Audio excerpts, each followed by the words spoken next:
Well, hello and welcome to Palestine Deep Dive, where today we're joined by Chris Gunness. And Chris, of course, a familiar face in the UK, but also around the world as a former chief spokesperson for the United Nations Relief and Works Agency of the occupied Palestinian territories. Of course, as Chris would tell you, UNRWA's remit stretches far wider than that.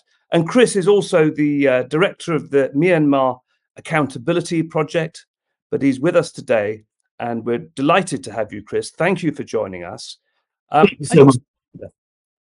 Thank you, Chris. I just wonder, given that Lisa Nandy, the British Opposition International Trade and Development Minister, is in Washington today and has called for funding to be restored to UNRWA, do you have a message for the British Prime Minister, Rishi Sunak, for the Foreign Secretary, Lord Cameron, and for the leader of the opposition, Sir Keir Starmer, in this country?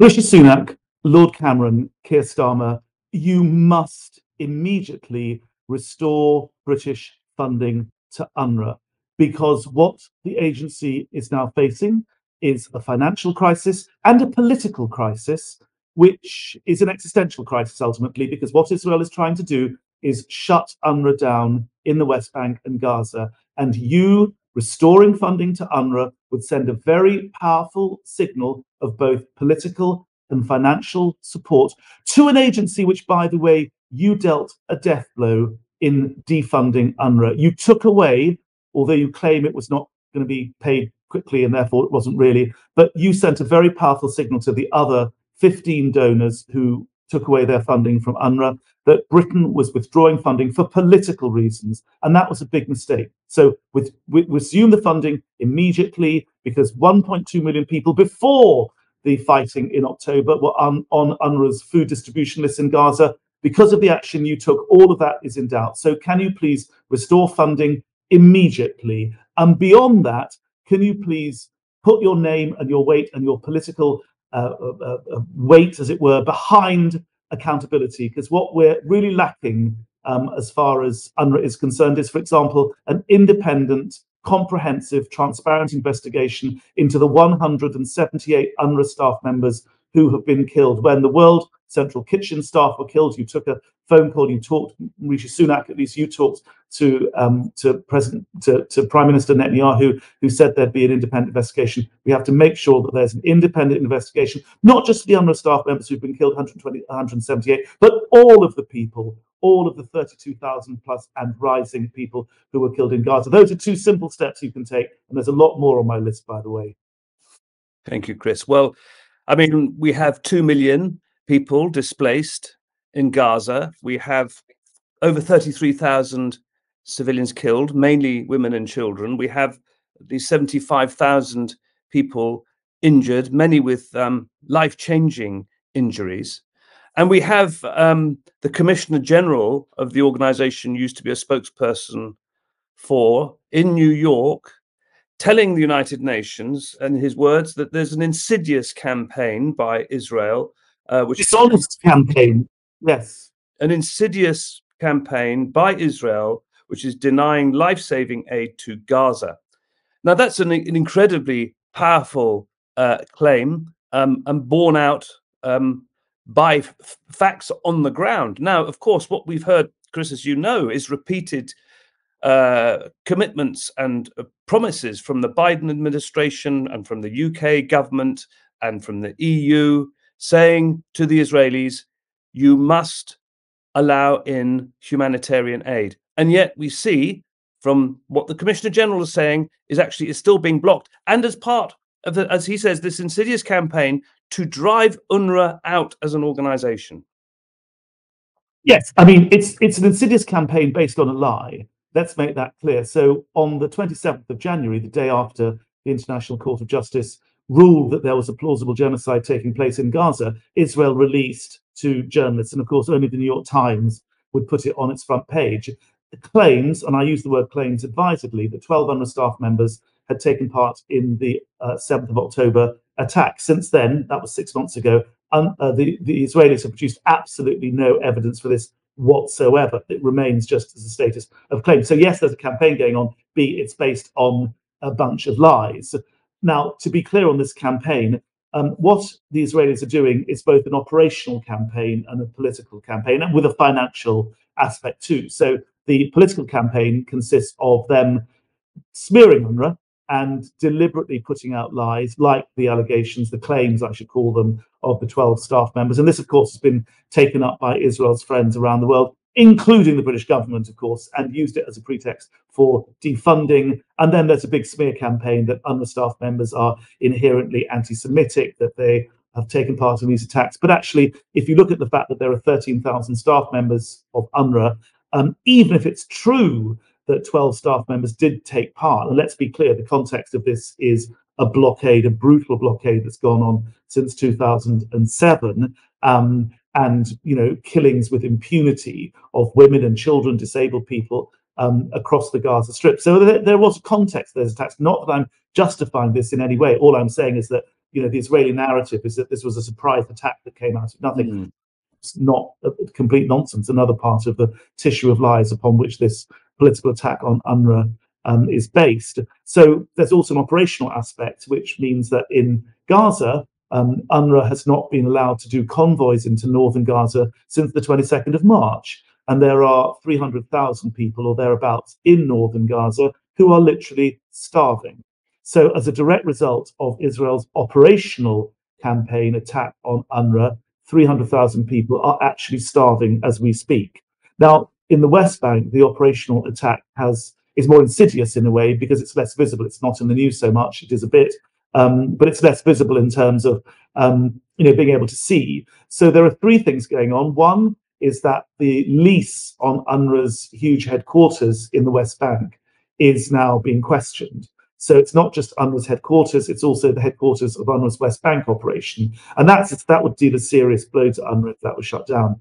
There's also a campaign to stop UNRWA staff and other members of the UN get visas. So visas are being issued on shorter and shorter term. They're being delayed. So when people pick them up, they only in any case have a few weeks left. So the visa campaign is something which is extremely concerning. And then there's the campaign to stop UNRWA using Israeli banks. So it's not well known, but in order to procure aid provisions for the West Bank, flour, mattresses, medicines, all sorts of things, UNRWA has to use Israeli banks. And without that, it becomes impossible or very difficult for UNRWA to procure humanitarian goods. So, you can't point a camera at a bank account, and you can't point a camera at a lease on a building, and you can't point a camera at a visa. But that is what is going on. It has severe implications for UNRWA. Of course, as we saw when the Americans said to the Israelis, get aid into Gaza, suddenly, they got aid into Gaza. That this bureaucratic attack on UNRWA would cease tomorrow morning if the Israelis said, you're not going to get $3.8 billion worth of military aid every year unless you allow UNRWA to operate. So, that's what could happen to solve this operational attack. I'm interested in you telling us all of this, Chris, because much of it is news to me, and I've been following this like everybody else. And it strikes me that the one thing we have seen both from the US and the British and the EU is if they've been holding back or, as some might say, colluding with what Israel has been doing in Gaza. When it comes to the West Bank, they've been actually quite critical from the get-go, especially over illegal settler activity. Well, surely these actions against UNRWA in the West Bank, the British ministers must be aware. The American administration must be aware. They're not making any. They're not putting pressure on the Israelis to lift these blocks. Yes, I mean, one explanation for that is that maybe they're trying to deal with this sort of, using quiet diplomacy. Ha ha ha! Look where that's led in the past. So it may genuinely be that they're trying to resolve these problems, without the glare of publicity. It may be that they're simply not aware, or they're too frightened, or that they're trying it, but it's not working, and they're embarrassed about it. I don't know, but it's a good question to ask. Messrs. Sunak, Cameron, Starmer, and Andrew Mitchell. What they're doing about that, because it will. Everyone could refund UNRWA tomorrow morning, but if the Israelis aren't going to give visas for UNRWA staff to go and do the job, then it's got the desired effect. Yeah. Chris, I wonder if you can tell us a little bit about the two reports. There's currently essentially the United Nations overseen report. I think it's independent of the UN, but that's looking into the allegations that the Israelis made about those 12 workers, I believe. It's actually independent of UNRWA, Mark. It's not independent of UNRWA. It's the highest investigative office in OIM. I remember Office of Investigation. OIS. So we've got the two reports. There's this one independent of UNRWA. It's essentially a UN investigation, and then there's the investigation report by the former French Foreign Minister, and her name is well, I've got it here, Catherine Colonna. That's coming out tomorrow. Now, of course, you haven't seen either reports or investigations. On the first one, do you know if Israel has actually been taking part in that investigation? Well, no, Israel has taken a very ambiguous attitude towards it. So on the one hand, one hears reports that an OIOS team went to Israel. On the other hand, Israel regularly dismisses both the UN and the report and says that it's not going to cooperate. And mark my word, the reason Israelis are not cooperating is because they don't have the evidence to corroborate their claims against UNRWA. Because if there was any proper evidence, believe me, it would have been on the front page of every newspaper by now. The only newspaper that would take it is the very pro-Zionist New York Times. So I think we can draw our own conclusions about that. What I hear from sources in New York, and I've not had briefings from the OIOS itself, is that Israel has produced no evidence at all. And that's one reason why the report is delayed, because they're scratching around for more. But as far as the investigation into the actual 12 that was the basis of the original allegations, apparently there's pretty much no or very thin evidence against them. And if I might just come in very, very quickly there, I mean, it was on the basis of those claims about the 12 that Britain, the United States, and other countries ceased the funding of UNRWA. Yeah, very good point. Very good point, Mark. So basically, it'd be interesting to ask Mrs. Sunak and Lord Cameron, on what basis did you take away Britain's 23 million to UNRWA and announce that you were abandoning the agency? I'm calling it the dodgy dossier, with reference to Tony Blair's intelligence dossier, on which he justified, in inverted commas, the invasion and attack against Iraq. And I would like to know from Mr. Cameron and others, on what basis was it a dodgy dossier? Did you really have facts that showed that 12 UNRWA staff members were taking part in this attack? And if so, did you show it to UNRWA? Because in the past, when there have been neutrality issues, when donors have got any credible evidence against any UNRWA staff members, they bring them to UNRWA. And they say, we've got these very disturbing reports that your staff have done this or that. And UNRWA turns around, it used to happen when I was there, and would say, give us some time to investigate. We'll come back transparently and brief you on what we found. And we would. And generally, these issues were resolved to the satisfaction of the donors that had the decency to come forward and bring this evidence. The fact that Britain didn't do that suggests that it really was taking part in a political attack, which was run by the Israeli far right. If Lord Cameron had evidence that UNRWA staff members had taken part in this attack, why, Lord Cameron, did you not go to UNRWA? UNRWA was given no evidence whatsoever, either by the Israelis or by the British government. And yet the British government decided, on the basis of what appeared to be a nothing burger, that they were going to defund UNRWA. It's an absolute scandal. And by the way, I would like to point the spotlight back on the British government and say, what mechanisms do you have for ring-fencing humanitarian decision-making from political influence? Because this seems to be a perfect example of where humanitarian decision-making was entirely driven by politics, and millions of disadvantaged people in the Middle East have faced serious risks because of it. It is an extraordinary catalogue, and this other report, which we believe is coming out tomorrow, which is looking into the neutrality or otherwise of UNRWA. These are the claims. Now, if we don't know what's in that report, but if, as suspected, it finds that UNRWA is essentially a neutral organisation going about its humanitarian work, what extra pressure does that put on the Biden administration, the British government, to renew funding? And if the British government does renew funding to UNRWA, should it be making up for all the money that it stopped giving UNRWA when it made that extraordinary decision? Well, and beyond the extraordinary decision, can I make clear, British funding for UNRWA has gone from about 75 million in 2018 down to 23 million last year. So that is a reduction in British aid to UNRWA of 75%. And even that was defunded, even that was taken away. So I mean, one basic question to ask Mr. Lord Cameron and Rishi Sunak and Andrew Mitchell is, why not go up to the 2018 level, which was over 75 million? There's that question. But yes, if, as expected, this report by the former French foreign minister finds largely that UNRWA has very good frameworks for dealing with neutrality issues, staff training, training modules online, disciplinary measures, a whole series of what UNRWA calls its neutrality framework, which, by the way, UNRWA, we developed with the donors. So, you know, if there was something that the donors weren't satisfied with, that was because they didn't point it out to UNRWA. I mean, we've been working. The Americans in 2017, the GAO, the General Audits Office, came to UNRWA and did a root and branch neutrality audit, and as a result of that, carried on paying $350 million to UNRWA.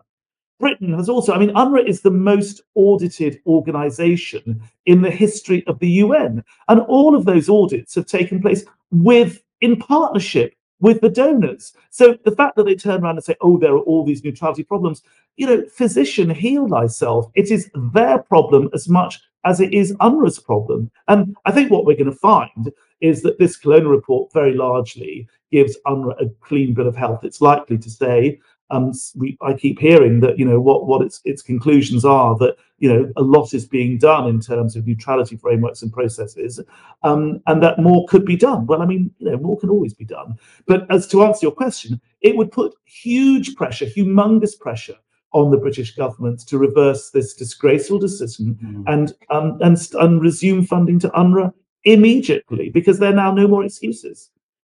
I mean, we have also seen today, it's reported in the press that Lisa Nandy, I mentioned her at the beginning, the opposition's international development secretary, is in Washington, and she's called for essentially for funding to be restored, but also for Israel to be held accountable, Israeli leadership, political and military, at the International Court of Justice and the International Criminal Court, etc. But do you think that the opposition could have been playing a much more effective role prior to all of this and putting a great deal more pressure on? I'm old enough to remember when oppositions did do that. When Keir Starmer did the famous LBC interview and supported the total blockade, which had been proposed by Yoav Gallant, the Israeli defense minister, that was an appalling moment for people who'd supported the Labour Party for all of their lives and were looking to their response to Gaza as a litmus test of where people would vote in the upcoming election, local and general.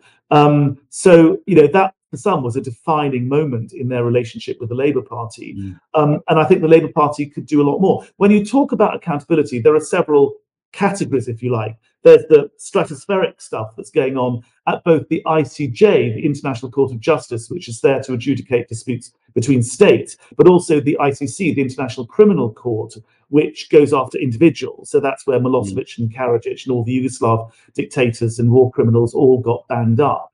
And so there's an open ICC investigation into the situation in occupied Palestinian territory. And Britain could be far more active and supportive and robust in pushing that through. I mean, they issued an arrest warrant against Putin and his child rights czar, or whatever her title was, very quickly after the invasion of Ukraine.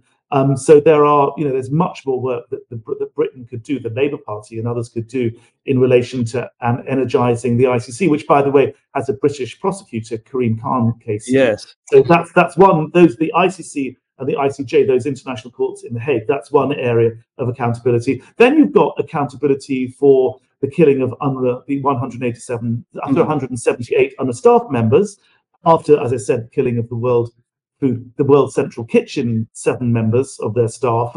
There was all sorts of talk, because 3 of them were ex-British veteran, military veterans. And of course, there was great concern about that. Rishi Sunak was very energized. But why wasn't he so, why didn't he phone up the Secretary General of the United Nations and offer his condolences? 178 UNRWA staff members. I mean, if 178 members of any other UN agency had been killed, there'd be overwhelming international sympathy and whatever for them. We've not seen that in UNRWA.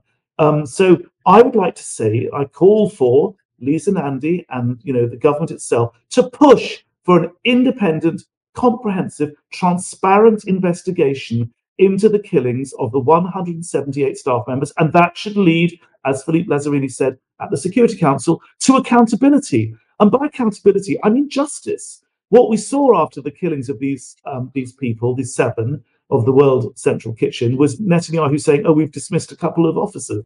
No. Do you think for the families of those killed, that is accountability?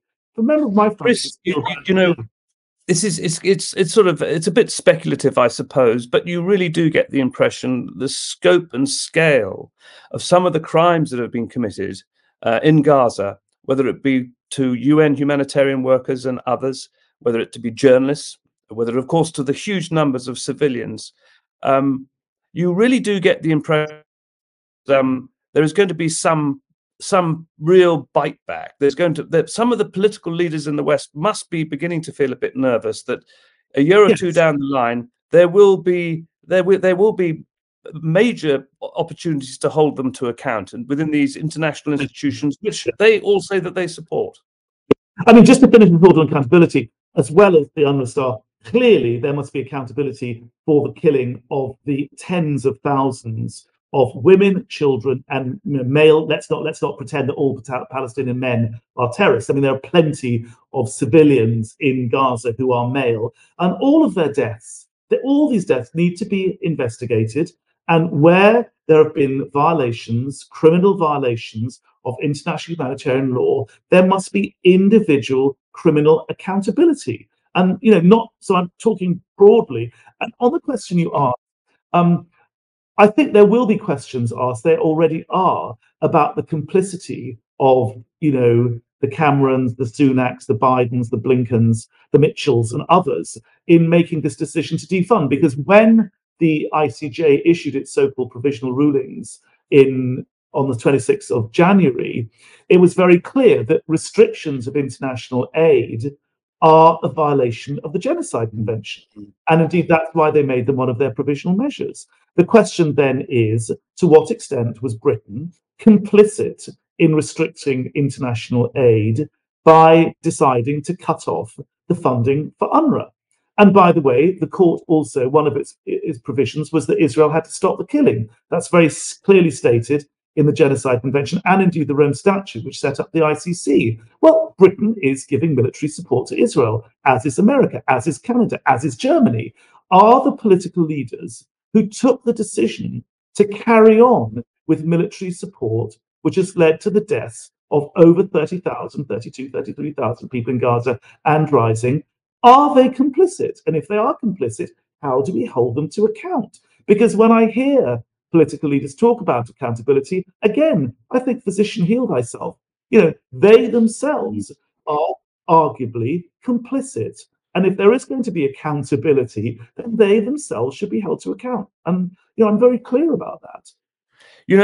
Chris, international law is, of course, one thing. You and I both work for the United Nations. We heard member states talking about the sanctity of international law all of the time.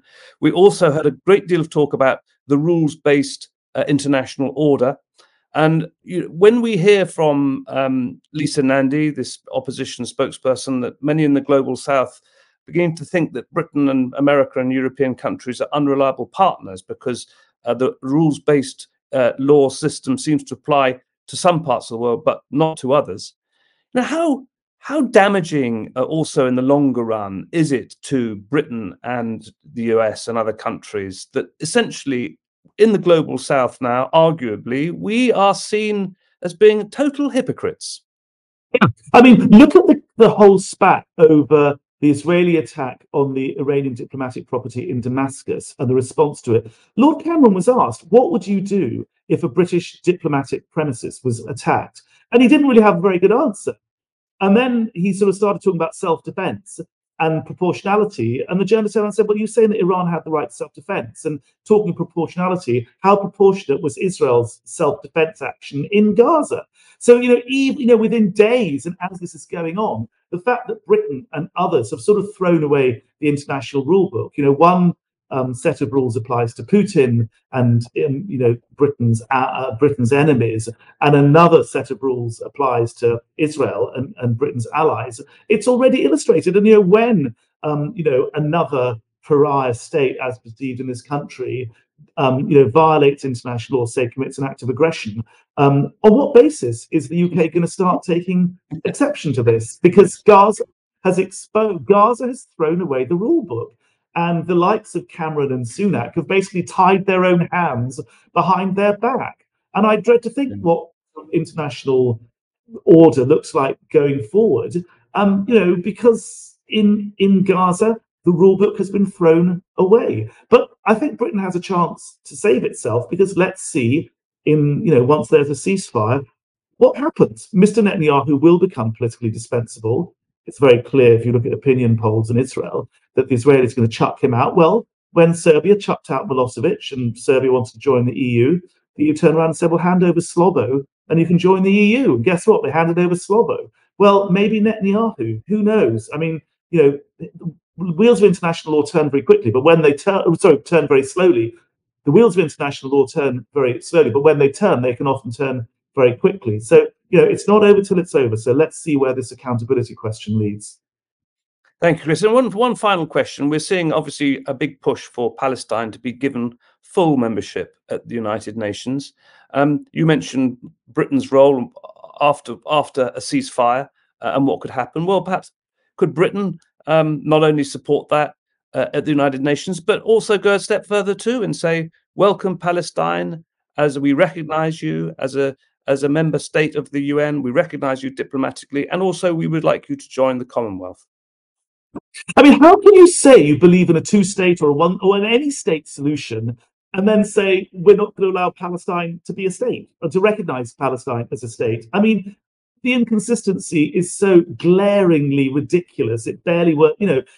How can this possibly be justified? And there will be a ceasefire, and there are moves towards establishing some kind of post-Gaza war order, that would be an ideal opportunity to say to what hopefully will be a moderate government in Israel, heavens knows what that's going to look like, and to say to the Palestinians and all concerned, look, we've got to go back to the drawing board here, and recognition of Palestine as a state, as a full member of the UN, that's an obvious starting point, or at least a milestone along that road. Because my sort of wildly optimistic hope is that one of the things that happened on the 7th of October is that the mythology that Israel could manage the Palestine question, and by imposing a blockade on Gaza, an apartheid system in the West Bank, that mythology's gone. And Israel, one of the reasons I think Israel is so deeply in trauma is not just about the fate of the hostages, it's also this realization that the lie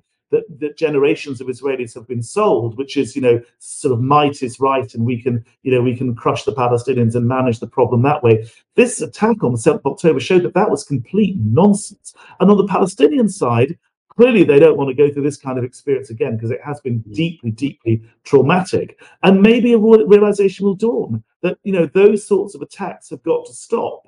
And Israel has got to be guaranteed some form of security. But in response, Israel will allow the Palestinians to have a state, dignity, prosperity, freedom, justice, that maybe after this terribly traumatic event on both sides, there will be some push, and the dynamics will move in the direction of some kind of political solution. And absolutely, a very important part of that would be countries like Britain granting recognition to the state of Palestine. It's an absolute no-brainer. Thank you, Chris, very much for joining us, and we hope to speak to you again soon. Thank you. Thank you so much. Best of luck to all of you. Bye, Omar. Bye, Mark. Thank you. Bye-bye, Chris.